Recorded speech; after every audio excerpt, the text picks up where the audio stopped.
Komisaris militer Ukraina baru-baru ini terlihat melakukan aksi penahanan pada sebuah mobil di jalan raya, salah satu kota di Ukraina.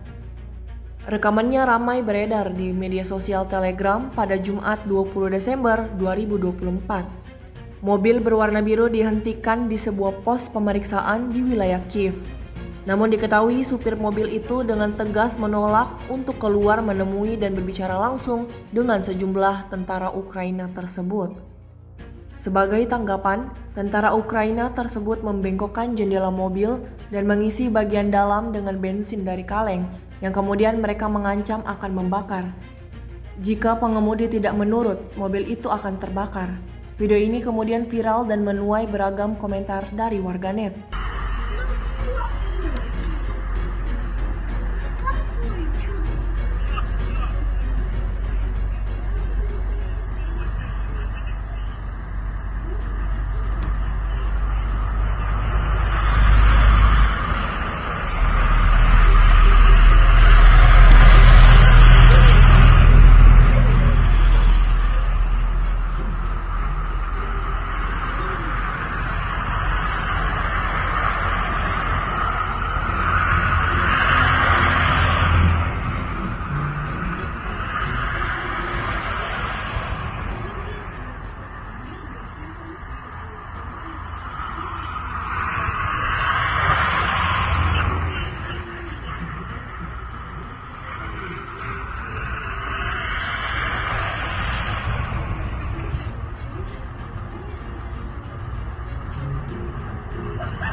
Download Tribun X sekarang, menghadirkan lokal menjadi Indonesia.